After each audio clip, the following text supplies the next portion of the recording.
Let it be known, I tried to shoot this video landscape. I can't do it. I'm a vertical guy. So I have some text to the left or right of the screen, and it'll be a landscape video for you guys anyway. Hi, my name is Darren. I'm a dad, airline pilot, husband of a scientist. I got home for my 6th time crossing the Atlantic Ocean in the last month. I'm a 777 FO. This trip was interesting. This was my second reserve trip of the month, and I kind of thought I wasn't going to be used on that day of reserve. Reserve at every airline is different. At this airline, they try to make it so by the end of the month, every reserve pilot has flown about the same. It doesn't matter if you're the number one pilot or the bottom pilot. As the month progresses, they start with the most junior pilot, making them fly first. But as time goes by, we get separated by how many hours we've flown, so that even if you're the top pilot, you're going to fly at some point, right? So I thought, hey, you know what? I'd already flown to London once. It was 20 hours. Maybe the next time I'm on reserve, I won't have to fly because people below me haven't flown yet. The people that are more senior to me. No. So what I do is, at this airline specifically, it's an opt-in program. So the day before reserve, I can tell the airline, listen, I see all these open trips. I don't want any of them. I can do what's called a pass to anyone who's hasn't flown yet. Or let's say the one person that's junior to me, we've flown the same amount, and we're both legal for the trip, the whole duration of the trip. I can say, listen, if a trip comes open, pass it to that guy. I don't want to fly. So I told my airline, pass all trips. I don't want to fly. Then I said, if I have to fly, I want this trip, then this trip, and then this trip. Right? And this is the day before reserve. Again, it's an optional program. I don't have to participate at all. So by doing so, I can choose my own fate, so to speak. And so what happened was I got a trip. And this is, again, I was awarded this trip at like 4 p.m. the day before. It didn't sign in until 2:15 the next day, around there anyway. So I had plenty of time of notice, right? If I had not participated, what would have happened? Well, if this was the only trip available, I could have been given this trip. They would have called me at midnight, 01, and said, First Officer Bird, we have a trip for you, and here are the details. It probably could have been the same trip. Anyways, it was an FO trip, a flying trip, not a relief pilot trip. 777-300 both ways. The captain was very senior. The relief pilot was senior to me as well. She was hired in 2000. But she's only 4,000 numbers senior to me. Very small difference between 17 years of being hired. The captain flew out there, long flight, very quiet gentleman, very nice, but he didn't want to participate in the normal, hey, how you doing, where you're from kind of thing, which is fine. So we took off, the pilot went to go take a nap, and it was just the captain and I for the first couple hours. Then then he took a nap. Whoever's flying takes the first nap. I guess that's what I've learned. Because again, I was trained as an FO with a 4-pilot crew the whole time. This is the first time me flying as a 3-pilot crew, as a flying pilot. He took the first nap.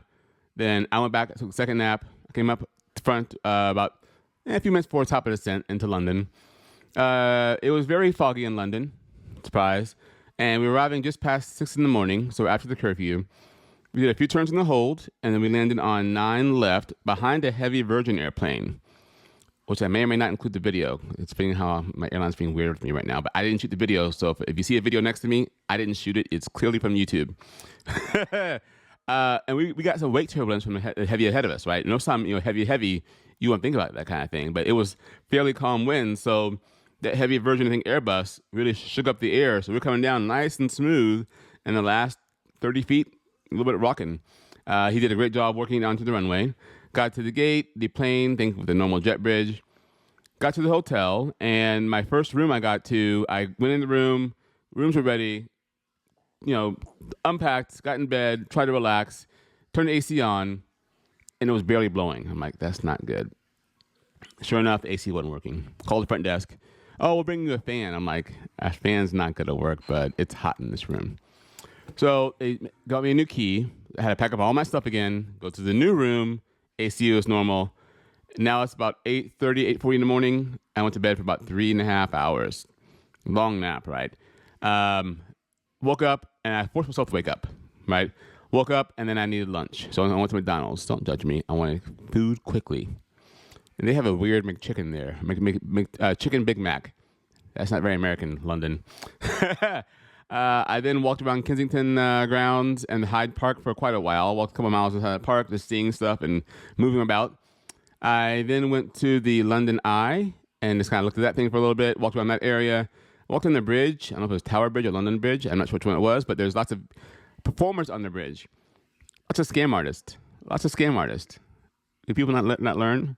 Anyways, walked around more, got pretty tired, went to Whole Foods, bought my wife some chocolate, went to Leonidas, I think. Leonidas?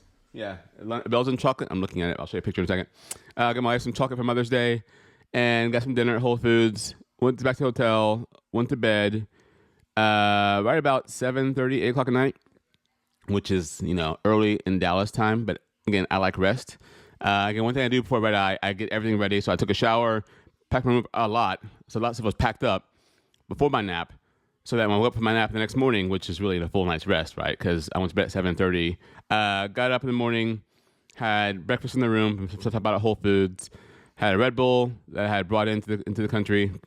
I can't bring it to the airport because they make us have small liquid amounts. Left the hotel on time, got to the airport, cleared customs, cleared security.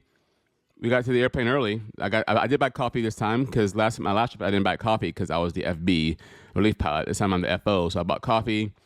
Got to the airplane, very normal takeoff. We got the normal pushback from 331, and we went around to Horka. I will say this about different ATC around the world. You may or might not know this, but everywhere in the world, everyone speaks English. It's the official language of ATC. Well, in London, they use different phraseology, like line up behind the departing Airbus 320, line up behind the arriving Airbus 320. That's not something we do in the United States. And they also they stack planes on the runway. So there's a line up and wait behind the departing Airbus, and then somebody else will depart downfield from an intersection.